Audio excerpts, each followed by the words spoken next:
prend par le bras, oh là là là, c'est magnifique. Des jours tout bleus, des baisers lumineux, c'est magnifique. Donner son cœur avec un bouquet de fleurs, oh là là là. Bonjour les amis, j'espère que vous allez bien, je suis Pascal Tréflinguy, la Macunzang, et aujourd'hui on va parler des monnaies hélicoptères. La monnaie hélicoptère, petite définition, vous pouvez trouver ça sur Wikipédia. Comment ça fonctionne? Eh bien, on aide les pauvres entreprises et les pauvres privés en les subventionnant, les ménages et les entreprises. On taxe les riches, mais pas trop pour pas les faire fuir. On limite l'inflation pour que l'argent continue à garder de sa valeur, et puis on refinance l'économie avec du crédit où c'est nécessaire. Pourquoi le revenu universel ça va pas marcher? Eh bien, parce que les riches ne payent pas d'impôts. Et qu'il faut bien qu'il y ait quelqu'un qui paye. Et ceux qui vont payer, eh bien, c'est pas les pauvres parce qu'ils les ont déjà exterminés avec le Covid et les malades et les vieux. C'est pas les employés parce que tout est déjà robotisé. C'est la classe moyenne qui va être détruite, en particulier la fonction publique. Parce qu'en réalité, ce système d'hélicoptère, il est pas là pour sauver l'économie, il est pas là pour sauver les peuples, et il est pas là pour sauver la société, il est là pour la détruire. Et il va le détruire avec une parodie de monnaie hélicoptère. C'est-à-dire que ce qu'il faut sauver, c'est les banquiers. Donc, pour se sauver eux-mêmes, ils vont réduire le nombre de pauvres. Ils vont continuer à se dispenser d'impôts. Ils vont empêcher la déflation, c'est-à-dire la rarification de la monnaie. C'est pour ça qu'ils vont vous donner un peu d'argent. Et puis surtout, ils vont augmenter les taux directeurs pour continuer à vivre de l'usure. Donc le système est en train de se perpétuer. Et le nouvel ordre mondial n'est pas une solution au système, il est une continuation en pire du système. Qu'est-ce que c'est les monnaies hélicoptères? C'est un très vieux concept et qui date depuis que le monde est monde, mais qui a été remis au goût du jour par Milton Friedman dans un article qui s'appelait The Optimum Quantity of Money. La monnaie hélicoptère, vous allez bientôt en entendre parler parce que c'est avec cette monnaie hélicoptère que le forum de Davos va organiser le revenu universel. Vous savez qu'il y a un accord qui vient d'être signé entre le Vatican, Gavi, la Fondation Rockefeller et la Banque Rothschild afin de disponibiliser des fonds avec les GAFA pour financer une monnaie numérique internationale qui serait assise sur la valeur de l'environnement. La proposition, c'est que tout ce qui est classé au patrimoine mondial de l'UNESCO et tous les parcs naturels dans le monde entier deviennent la propriété de l'ONU. Ici, il parle d'ailleurs de prendre possession de l'intégralité de l'Amazonie qui appartiendrait à l'ONU, donc de déposséder le Brésil de l'Amazonie. Et en échange, eh bien, les dettes seraient effacées.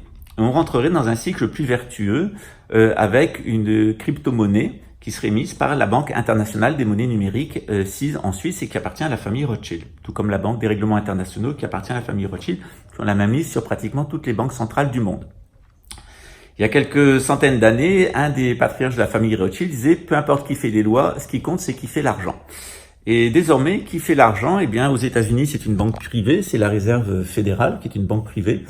Et la Banque des monnaies numériques qui est en Suisse, c'est une banque privée aussi qui appartient au plus grand banquier du monde. Donc c'est une banque privée qui propose de fabriquer l'argent du monde entier et dans ce cadre-là de disponibiliser un revenu minimum universel parce que l'argument c'est que les États sont très endettés, les économies ont été mises à mal par la crise sanitaire, par la fermeture de l'économie, par la guerre avec la Russie, par la surpopulation, parce qu'on nous dit qu'il y a de la surpopulation, par le réchauffement climatique, parce qu'on nous dit qu'il y a du réchauffement climatique, et que dans cette situation-là, eh bien, il nous est proposé une monnaie hélicoptère, c'est-à-dire un revenu universel qui serait assis très certainement, comme en Chine, sur votre cotation sociale. C'est-à-dire qu'en tant que citoyen, vous allez recevoir une cotation, et puis si vous faites des bêtises, on vous enlève des points, donc on vous envoie de l'argent. C'est-à-dire que si vous obéissez, vous survivez. Si vous désobéissez, eh bien vous allez pas avoir grand-chose pour vivre ou aller en prison. Plusieurs auteurs ont, depuis le XXe siècle, pensé à la possibilité, pour les banques centrales des États-nations, puis maintenant au niveau mondial par l'ONU, donc des Rothschild, de verser directement à la population une monnaie nouvellement créée. C'était le cas notamment de Clifford Douglas, nous dit un article de Wikipédia, le pionnier du mouvement du crédit social. En réalité, comme je venais de vous le dire, eh bien c'est l'économiste américain Milton Friedman, vous le connaissez bien au Brésil, puisque c'est à son école qu'appartient Paulo Guedes, le ministre de l'économie brésilien, qui disait « Supposons qu'un jour un hélicoptère vole au-dessus de cette communauté et largue 1000 $ en billets depuis le ciel. Évidemment, les membres de la communauté vont s'empresser de récolter les billets. Supposons encore que tout le monde est convaincu que c'était un événement exceptionnel qui ne se répétera pas. » Et il dit qu'à partir de ce moment-là, eh bien, ça va relancer l'économie, c'est-à-dire en donnant de l'argent directement aux personnes qui en ont besoin, c'est-à-dire les entreprises et les personnes privées qui sont en difficulté, eh bien, on peut arriver à relancer l'économie. Alors, ce qu'il faut faire, c'est effectivement aider les entreprises en difficulté et aider les pauvres, mais il faut pas trop taxer les riches, sinon ils vont s'enfuir. Et il faut aussi limiter l'inflation, sinon l'argent va perdre de sa valeur, avec une politique fiscale, une politique de fiscalisation, et un taux de crédit qui reste bas pour les entreprises. Et François Mitterrand et les socialistes ont essayé ça quand ils sont arrivés en France, avec le franc, qui avait été créé par le général de Gaulle à la demande de Rothschild, le nouveau franc. Le général de Gaulle, c'était la lutte de Rothschild contre Rockefeller. Donc, général de Gaulle est arrivé avec une nouvelle monnaie, le nouveau franc, et puis ce qui a permis en fait d'éliminer toute la masse monétaire qui était dans les bas de laine et qui n'avait pas de source fiscale, et l'argent des trafics. C'est-à-dire que si vous étiez un trafiquant, si vous avez mis de l'argent au noir ou de l'argent que vous aviez gagné pendant l'occupation, ben, votre argent ne valait plus rien. Si vous vouliez le faire changer en nouveau franc, eh bien, il fallait aller à la Banque de France et prouver l'origine des fonds. Voilà. Donc, il y a ainsi des milliards en circulation qui se sont évaporés, qui ont disparu. Et c'est très bien parce que ça, en rendant la monnaie plus rare, eh bien, ça évite l'inflation. Donc, on voit que quand on donne une nouvelle monnaie, si on fait disparaître l'ancienne monnaie, on peut faire aussi disparaître tout l'argent de la corruption, tout l'argent qui n'a pas été fiscalisé. C'est bien pour les caisses de l'État. Et puis c'est bien aussi pour la monnaie, puisque ça permet de faire disparaître tout cet argent, notamment l'argent faux, la fausse monnaie qui est en circulation. En même temps, ça évite l'inflation, c'est-à-dire qu'on injecte une nouvelle monnaie, donc il faut se débarrasser de la vieille monnaie. Et puis d'avoir une bonne politique fiscale, ça permet aussi de faire qu'il y ait plus de justice sociale. On prend de l'argent aux super riches pour le donner aux pauvres, et puis on va donner des taux bas de crédit aux entreprises qui va permettre de développer l'économie. C'est ce qu'a tenté François Mitterrand, ça a duré 1 an et ça n'a pas marché. Pourquoi ? D'abord, on va voir les conséquences. Les conséquences, au bout d'1 an, ça a été la privatisation de tous les biens publics. Ça a été la désindustrialisation de la France et ça a été le décrochage des pauvres dont se plaignait Jacques Chirac 20 ans après. C'est-à-dire que la France est coupée en deux entre ceux qui mangent et ceux qui ne mangent pas. Alors bien entendu, aider les pauvres, ménages et entreprises, taxer les riches sans les faire fuir, limiter l'inflation et donner un crédit assez bas pour maintenir l'économie à flot, c'est très vertueux, c'est très bien.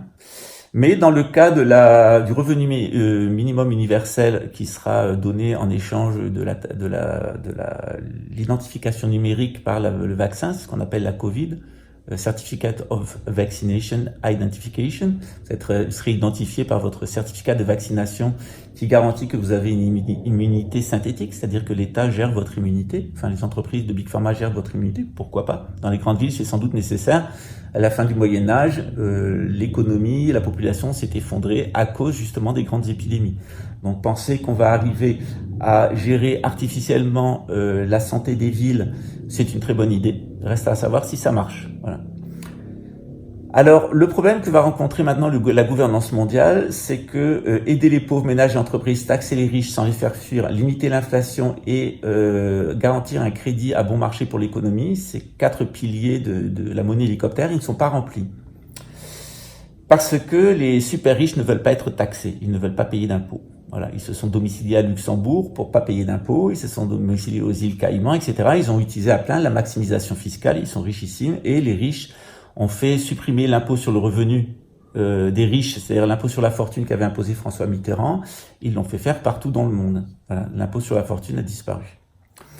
Alors, il reste, comme on peut pas taxer les riches, il va falloir taxer quelqu'un d'autre. Et alors, l'idée, c'est de taxer la classe moyenne et de détruire la classe moyenne. Et c'est ce qu'a fait François Mitterrand. Comme les riches sont partis, les entreprises américaines sont parties, les riches sont partis de France, eh bien, il a détruit la classe moyenne par les impôts. Et donc, les enfants des classes moyennes comme moi, on est partis vivre à l'étranger parce qu'on était étranglés financièrement et on n'avait pas de travail, pas d'avenir, en tout cas pas envie de travailler dans un pays comme ça. Et puis, ça a été pas seulement les classes moyennes, ça a été toute la société française parce que la robotisation a supprimé des emplois. L'industrialisation de l'agriculture a supprimé des emplois dans l'agriculture, ils sont allés dans les villes, dans les industries. La désindustrialisation a supprimé les emplois industriels. Et puis maintenant, c'est la fonction publique qui est le plus gros employeur de France qui va disparaître. ainsi que les banques, parce que la robotisation du tertiaire fait que, eh bien, on n'a plus besoin de tous ces gens. Il y a 88% des emplois qui vont être supprimés. Alors maintenant, il reste deux possibilités face à cette robotisation. Est-ce qu'on paye les gens pour rester chez eux? Est-ce qu'ils vont pas devenir contestataires? Ou est-ce qu'on les élimine? Voilà. Alors, la solution des banquiers, elle est très simple. C'est pour sauver les banquiers, c'est-à-dire pour qu'ils continuent à pas payer d'impôts et à nous gouverner, eh bien, il va falloir réduire le nombre de pauvres. Alors, pour réduire le nombre de pauvres, je vous laisse imaginer la solution. Il faut aussi, les riches entendent aussi qu'on les dispense d'impôts. Hein. Donc, je vous rappelle que je dis que le revenu universel ne marchera pas parce que les 4 conditions, aider les pauvres, taxer les riches, limiter l'inflation et avoir des crédits bas, le gouvernement mondial n'est pas capable de le faire. Pourquoi? Parce qu'il y a les banquiers. Et que le but de la gouvernance mondiale, c'est pas de faire une monnaie hélicoptère. Le but de la gouvernance mondiale, c'est de faire que les banquiers gouvernent le monde. Or, pour que les banquiers gouvernent le monde, eh bien, il faut inventer une fausse monnaie hélicoptère. Et ce qui est en train d'être fait avec la crypto-monnaie, cette fausse monnaie hélicoptère, il y avait quelqu'un en Afrique du Nord qui vous disait on va garantir un revenu à tous les pauvres, etc., grâce à des ordinateurs qui vont faire du minage, etc. Ça n'a pas marché. Pourquoi? Parce que dans ce genre de système, c'est les banquiers qui s'enrichissent et pas les gens.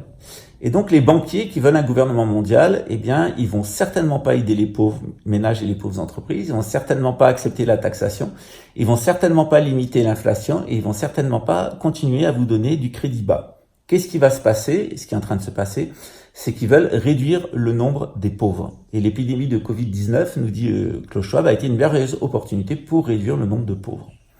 Ça a été aussi une immense expérience pour les banquiers, qui sont les propriétaires du Big Pharma et du lobby militaro-industriel, de gagner beaucoup d'argent en vendant du matériel pour la guerre en Ukraine, en vendant beaucoup de matériel médical dans le cadre de la pandémie.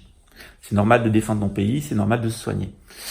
Donc, ils se sont non seulement dispensés d'impôts ces dernières années, mais ils viennent de faire des bénéfices énormes grâce à la guerre en Ukraine et à cause de l'épidémie sanitaire. Limiter l'inflation, en réalité, eh bien, il n'y arrive pas, puisque l'inflation est galopante. On arrive quelquefois à 10 € en France pour 1 kilo de spaghettis. Et on s'aperçoit aussi qu'on assiste à une augmentation des taux directeurs des banques centrales.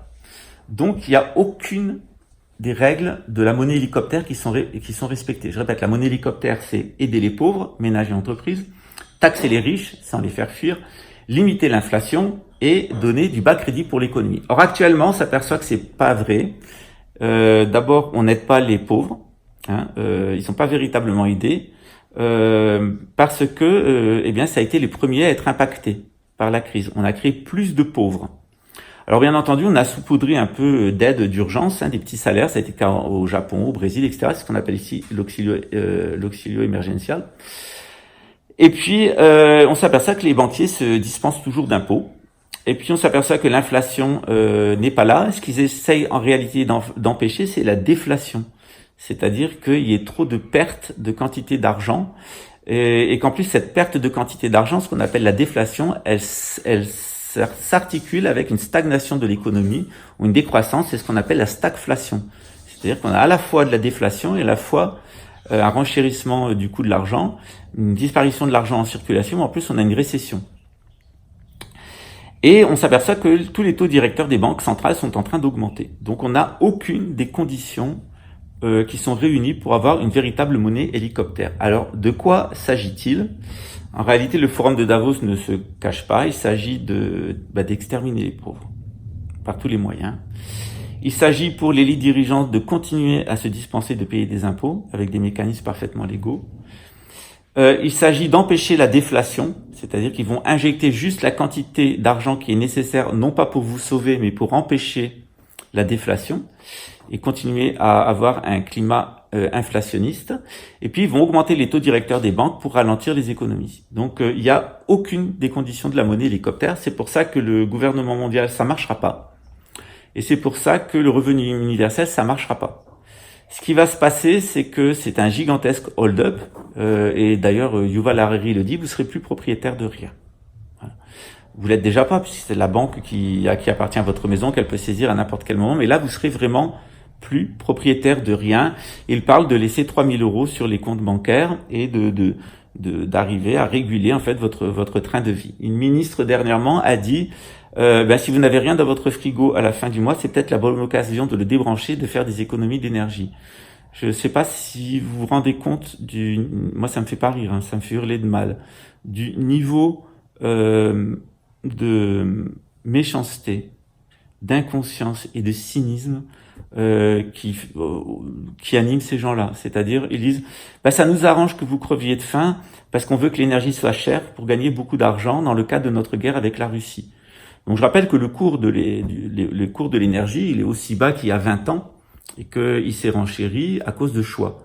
Et ce choix, c'est de ne pas arrêter d'acheter du gaz pas cher à la Russie, d'acheter du gaz très cher et à l'Algérie, acheter du gaz très cher à Israël et aux États-Unis. Donc on est dans une fausse crise en réalité. L'ambassadeur de Russie à Paris le disait, il suffit que vous nous disiez que vous voulez acheter notre gaz et on va vous le livrer. D'ailleurs c'est d'un cynisme total parce que le jour même de la déclaration de guerre de la Russie à l'Ukraine, eh bien les États-Unis ont acheté pour des centaines de millions de dollars de pétrole aux États-Unis et quand ils ont été confrontés publiquement, les autorités américaines ont dit que c'est parce qu'ils n'avaient pas envie de faire chuter les cours. Allô? Voilà. Donc on est vraiment dans un discours qui est complètement absurde, c'est-à-dire qu'on va vous faire croire que le revenu universel et la monnaie unique, universelle, mondiale, c'est une monnaie hélicoptère, mais en réalité ça n'en est pas une. C'est un système qui va génocider les pauvres, dispenser les riches d'impôts, empêcher la déflation, c'est-à-dire ils veulent toujours produire autant d'argent à leur bénéfice, et vous allez avoir aussi une augmentation des taux usuraires. Donc c'est toujours les mêmes. Les banques vont gagner encore plus d'argent avec l'usure. Il y aura toujours autant d'argent vicieux en circulation. Ils continueront à ne pas payer d'impôts. Les pauvres continueront à être pauvres. Et ils feront ce qu'il faut pour les éliminer dans le cadre d'une troisième guerre mondiale. Donc, pour toutes les personnes qui se réjouissent de l'arrivée d'un revenu minimum universel, c'est peut-être le temps de vous intéresser à la monnaie hélicoptère. Et ce qu'on peut faire avec elle, c'est aussi ce que fait une crypto-monnaie au niveau local. À bientôt, ciao.